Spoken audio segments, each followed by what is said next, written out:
Salem, everybody. This is Kai Pacha from the Abu Dhabi Desert in United Arab Emirates.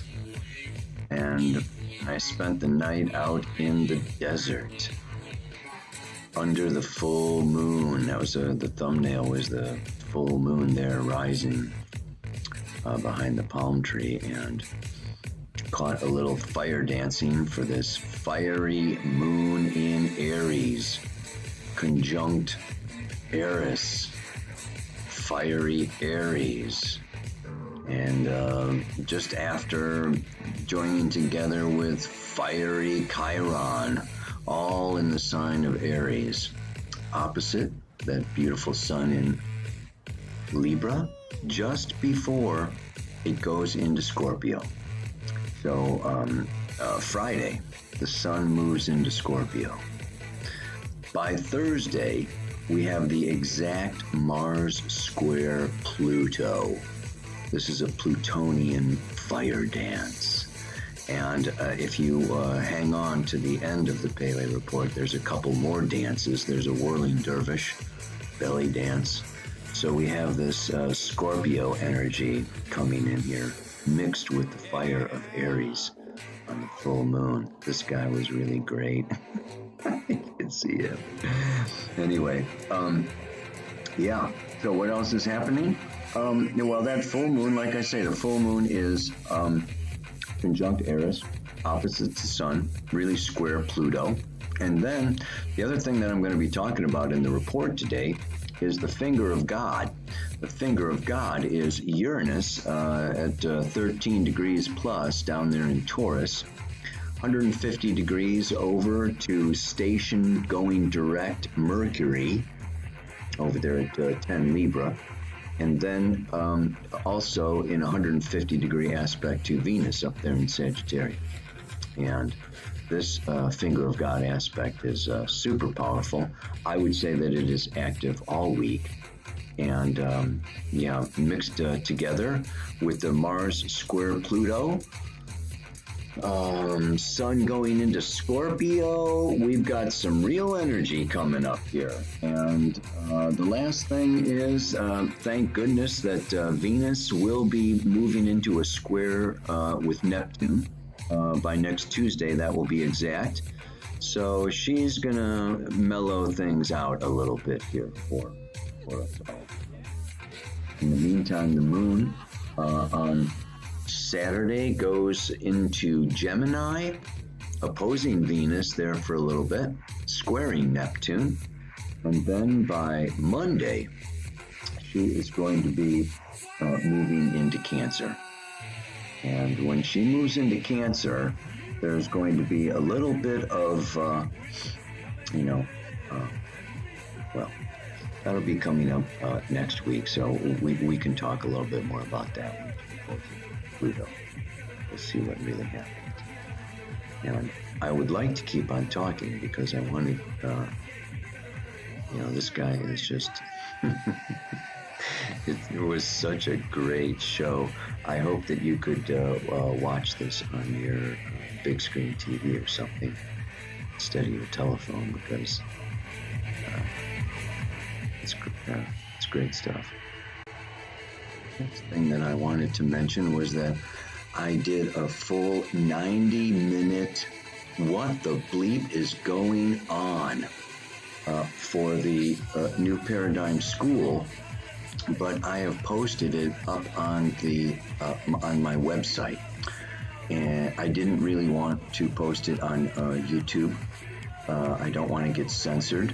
I talk much more in depth about what's happening, not only from the Jupiter, Saturn, Pluto conjunction of 2020, but I go into 2022 and all the way up to 2026. Explaining the planetary energies that are happening. So there'll be a link for that video down in the notes below this Pele report. You click the show more, go down into the notes underneath the mantra, and there you will find a link to what the heck is going on. Hope you enjoy. Salam. This is Kaipacha with the weekly Pele report, and it is October 20th for the year 2021. I am with this is Jojo and Jamil. they're keeping me they're keeping me company for look at, oh geez, look at that. Anyway, what is going on? The full moon. I got a picture of the full moon last night. I'm including a couple of the dances here that we're experiencing in the desert, and it is fire time. I included a fire dance because the full moon, is in the fire sign of Aries, the warrior. Not only that, so the sun is in Libra, the moon is in Aries, and it is conjunct Eris. Yeah. And very shortly after that, of course, it's going to square Pluto. And Mars is already square Pluto. That is exact tomorrow, Thursday. So we have a Mars square Pluto, full, moon coming in, making a T-square.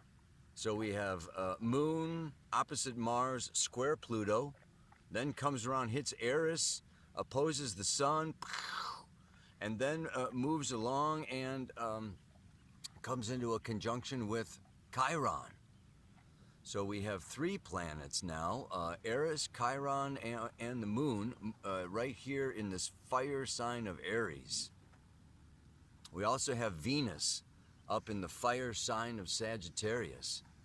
And by next week, she's closing in on a square to Neptune. So these are very powerful aspects. And what I want to talk about today, of course, then, is this yod.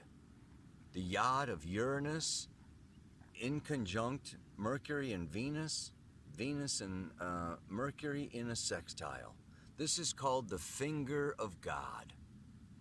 And it is a very challenging, kind of a fateful destiny energy that happens when we have the finger of God aspect.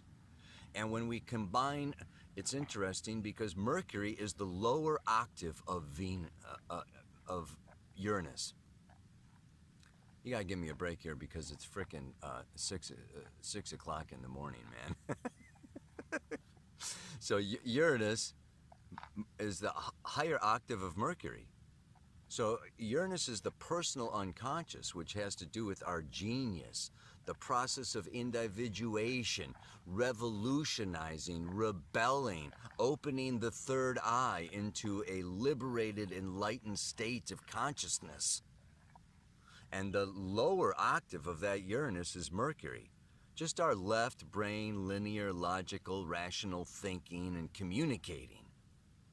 So when we put these in a 150-degree aspect, that inconjunct is kind of Mercury breaking away from Uranus, and it's an adjustment. This is an adjustment. So we may have a time period here this week where, and Mercury is stationing right there. So it's actually exactly in conjunct next Sunday, this Sunday. So this whole time period now is kind of getting downloads, Uranus, Mercury downloads, but these downloads may also come from other people. Mercury is in Libra. We may get these aha revelations, aha moments through these conversations where we meet new people, we meet eccentric people, we meet super intelligent people, we meet people that shine the light on something for us that was previously unconscious. And this is exactly what the full moon does, because the full moon is our deeper personal, emotional, subconscious realms. And when it's illuminated in a full moon, it brings up the unconscious. So this is just like a week where it's either coming up from within us, where we have new revelations and aha moments, and we are awakened to new possibilities, new potentials, new realities. Or we get shocked, we get surprised, we get somebody else coming in with some information that could be unsettling, could be disturbing, can be kind of like we thought things were this way, and we find out that they're not. And this can even be, of course, this is the collective consciousness. This is also saying that we can have some news reports. We can have information surfacing. I just got this video, I received a video where Fauci and a bunch of guys were sitting there planning a pandemic in like 2013. And they're sitting in this circle discussing how they can, find a way of shooting everybody up. I mean, so there may be revelations, there may be news reports, there may be shocking, surprising events happening. And then the other thing is what? Venus up there in Sagittarius as the other finger of God, right? And what is it? Sagittarius is truth. So this is a very profound time. This week, the exact aspect, of course, with Venus is was yesterday, but still it's at 13 degrees. She's not moving that fast. So, by aspect, this is all still very much happening. Yeah. It's kind of an intense time. And of course, Aries is the pioneer, powerful, sovereign entity, where this is really a time period of us getting in touch with our personal power to mold and shape our own personal destiny. So I want to read to you a couple of Sabian symbols today because they are really amazing. What happens is, the Venus-Uranus, again, Uranus is unstable. Uranus is, things are experimental. It's time to experiment with new ways of being in a relationship. And Mercury, Venus, new ways of communicating, and we really need to talk things over that maybe have been buried for a long time, or things really coming up in our relationships, in our personal relationships. And these things can change the way that we go forward from here. But the answer to the finger, so it's upsetting. The finger of God is upsetting. It's disturbing until you figure it out. And the way to figure it out is to take the opposite point of, so we're going to take the opposite point of Uranus at 13 plus degrees of Taurus, and that's going to put us in 14 degrees of Scorpio. And the Sabian symbol for the 14th degree of Scorpio, my favorite book. There it is. Telephone linemen at work installing new connections. The need to establish new channels of communication. The growth of community, feeling among separated human beings, requires the development of constantly more complex means of interchanging feelings and ideas. Wherever this symbol is found, the indication is that such channels of communication are essential for the success of any interpersonal relationship. They are not only to be built, but to be used significantly and wisely. New channels of communication. And that means communicating perhaps about things that you have not communicated about before, as well as finding new ways of getting your point across, new vocabulary, new means, new avenues. Now the full moon herself is also super powerful. So it's a challenging time these days where we need to like really step into our power and step forward. But the good news is a man becoming aware of spiritual forces surrounding and assisting him. The realization at any level of existence that one is never alone, and that the community, visible or invisible, is sustaining one's efforts. If we keep in mind that we are not alone, we are spiritual beings, we have spiritual assistance, we have angel beings and planetary beings and earth spirits and gnomes and fairies and time spirits, and it goes on and on, right? The invisible spiritual beings and forces at work in this world, in our lives, in our soul, in our destiny, as well as, we can deliberately choose to follow the dark path of ego isolation, which sooner or later always leads to destruction and self-loss in matter. So every individualized organism is part of a larger organized whole, whether or not it is aware of this or of the sustaining power of the whole. So we are woven into the tapestry of life, and we will not be dropped out, we will not be abandoned. This is the beautiful energy of that sun in Libra, illuminating now the full moon in Aries. That just kind of brings me, right into what I feel is a very powerful time. I said this is a new beginning. Last week I said, let the games begin. You feel the energy of that new moon, Mars, sun conjunction a couple weeks ago. Now it's coming into fruition. And it's going to continue deeper, deeper, deeper on. And as Mars comes into square that Pluto and moon comes down into Cancer, by Sunday we have the moon opposite Pluto squaring Mars. And the sun has then moved into Scorpio. So we've got this, Libra is light and air, and then the sun is moving now into Scorpio. We're going to have a month of deep power exchange, power fulfillment, power struggles, power shifting and moving.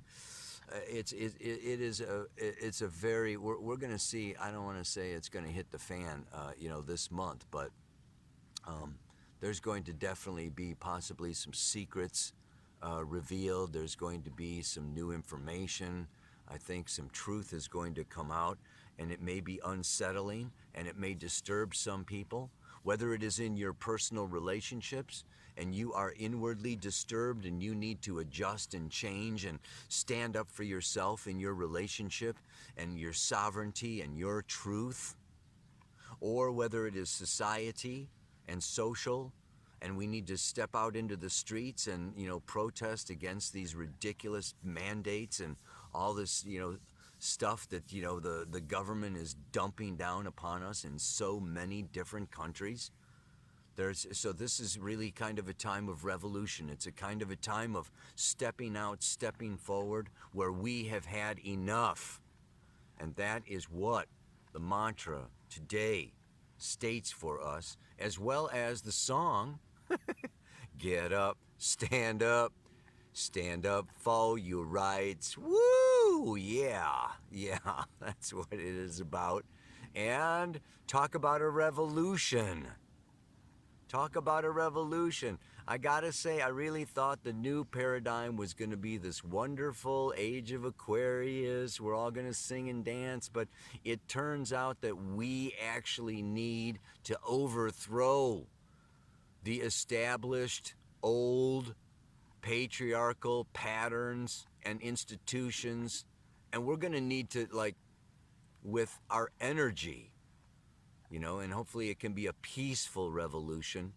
But we, over these next couple of years, I really feel that we are going to be called more and more, stronger and stronger, louder and louder, to gather together and possibly overthrow some of the old, how can I say, outdated, outmoded, no longer working, no longer healthy, no longer good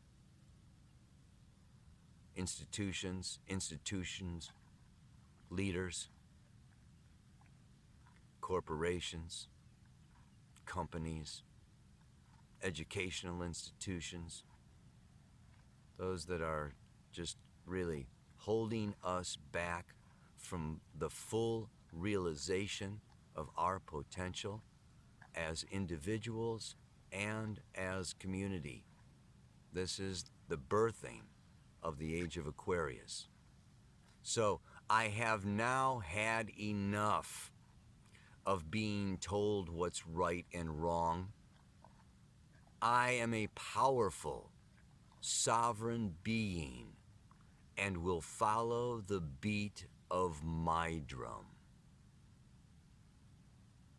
You want to repeat this over. You may need to repeat this over a few times this week when you hear some news, or it's necessary for you to deliver some news.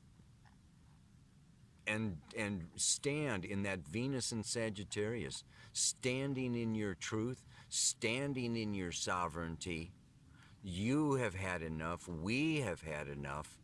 It's time now for truth to prevail. And in time, truth always does prevail. And this is one of those times. So, knock it out, man. Get up and stand up. Here we go. One more time. I have now had enough of being told what's right and wrong. I am a powerful, sovereign being and will follow the beat of my drum. May you follow the beat of your drum, and may you dance into the sunrise. Let me get that sunrise. Here we are. Where's that sun? Where'd that sun go? It's over JoJo's head? Oh, I can't even. Where this? Is it high up in the sky? Oh, it's just too bright. It's so big. You can't really see it. All right, anyway. All I can say is with me and JoJo. Come here, JoJo. Get this. Namaste. Aloha. So much love.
Yo, yo,